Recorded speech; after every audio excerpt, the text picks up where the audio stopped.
I was listening to Sean this weekend, and the interview that he did, and the interview that he did is something that I thought about, but I never thought about to the detail that this interview had brought forth, and that's the reason why it's important for us to listen to people who are intelligent and who are informed and who understand and know what's going on, and they're trying to sound alarm.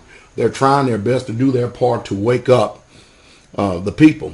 But the valid point, or the thrust, or let's say the body of this interview had to do with the erosion of the American people's savings. I mean, I don't think that the American people understand exactly what's going on. We understand that we are in an economic crisis, yet and still. Have you noticed how that during this crisis with this fiat currency, that these rich people have literally enriched themselves? More millionaires have been made because of this economic collapse or this crisis that is going on right now than in the history of man. At the same time, we're suffering an economic depression, just that people don't want to call it that.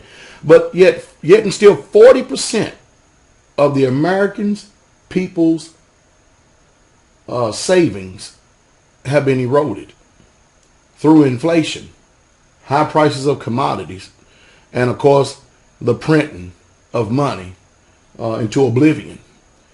And the thought was brought up, how much more are the American people going to take? I mean, we seen the Occupy Wall Street movement. We saw that, and of course now it's been diffused. We see that this government that we all find ourselves a part of has no intentions whatsoever at all. They are letting us know that this country is not functioning under the Constitution. They only use the Constitution, the politicians does, to stage play and grandstand to make the people, or put the people under an illusion that we're still are going to abide by those documents. But we have not lived by those documents, nor have we abided by those documents for some time, because the politicians have enriched themselves to the highest bidder.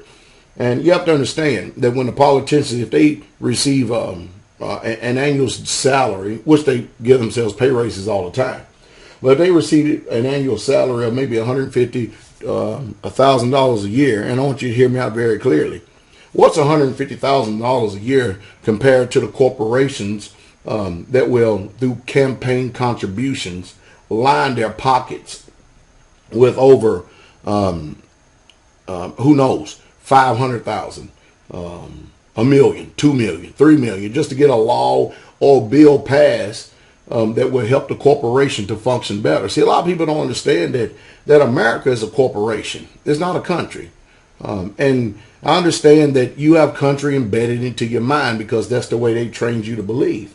And I'll tell you, I'm a man that loves the truth. I search the truth. I do my due diligence. And it's very painful. It is very painful. As a matter of fact, the truth is very brutal when you have lived under an illusion all this time, thinking that you are living the truth, only come to find out that you've been deceived.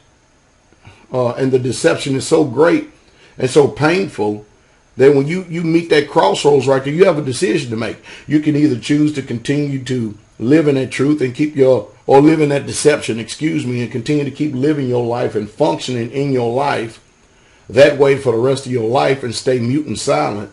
Or either you can shout to the rooftop as you are woke up. You continue to keep trying to warn others of the impending danger that is headed their way if they don't comply to the truth.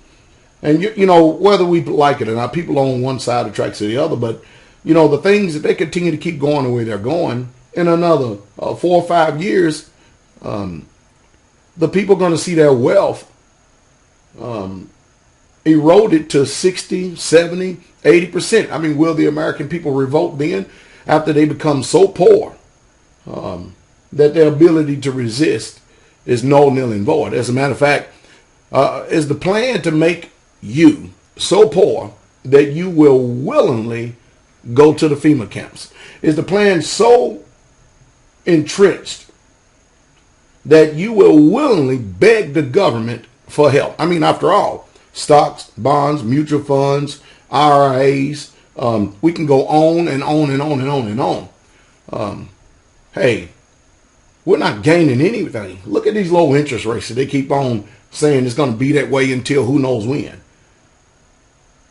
Well, I'll tell you what, the American dream is a nightmare, isn't it?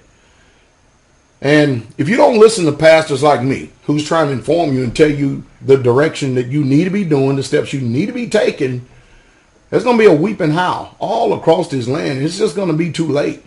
I feel sorry for those of you who are living under the assumption that because you're familiar with someone that when crap hits the fan, that you think you can just automatically move on in and just make an association and join yourself to them when you won't do nothing right now. I mean, it's bad the way we function in this life. It really, really, truly is.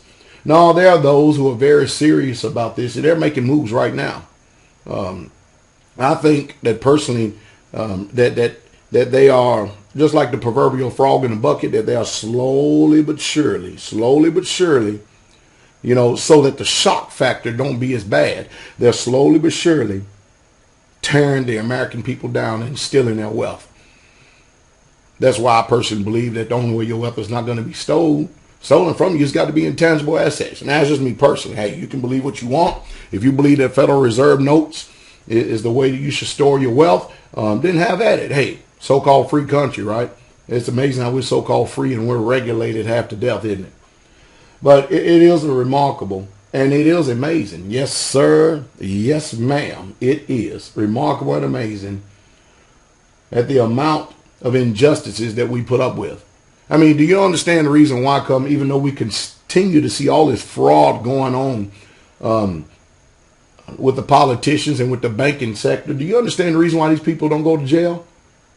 It's because there's no law that condemns them. I mean, we have a law of righteousness in us to tell us, man, this is not morally right whatsoever at all. But because these people don't have any morals, because they are deceivers, and because they are seducers, and because they finagle and haggle their way around his life, I will tell you one thing. The breath one day will go out of his body, and then after that, the judgment, whether you ignore that or not. Regardless, it makes no difference whatsoever at all. But that is one eternal principle that is just not going away. I hope that you people can really, truly hear what I'm saying. You know, one wise man by his wisdom, providing that the people can hear him, apply it to their life, and become doers. He's able to save a whole city just by wisdom. And I'm trying my best to give you wisdom to get you to understand how you need to be functioning right now, so that your descendants coming behind you will have something in the midst of this world of indentured servitude, because that's what we have now. You know, we live under this a banner where we think we're free, but we're indentured servants. And I know you resent that statement. I understand you do. I do too as well.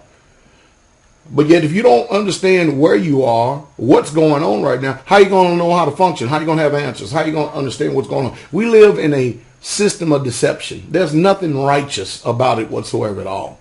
And you're not going to get justice from a people who are wicked. You're going to continue to keep seeing prices rise. You're going to continue to keep seeing your wealth stolen from you. You're putting more money in the gas tank than y'all on the table now. Isn't that sad? It's a sad reality, and it is the truth. You need to make changes. And the first change you need to make, in order to just have the eyes of discernment so that your mind can begin to comprehend and wake up, you got to come out of all this religious deception. And I mean, if you can't embrace and understand what religious deception is, then there's no way your footprint, your footstep is going to chart your course and then lead and guide you into the right path, so that you'll understand what it means to be preserved. There's no way. There's just no way whatsoever. It just cannot be. Because if you're trusting in a ship that is sinking, then ultimately you're just going to go down with the ship.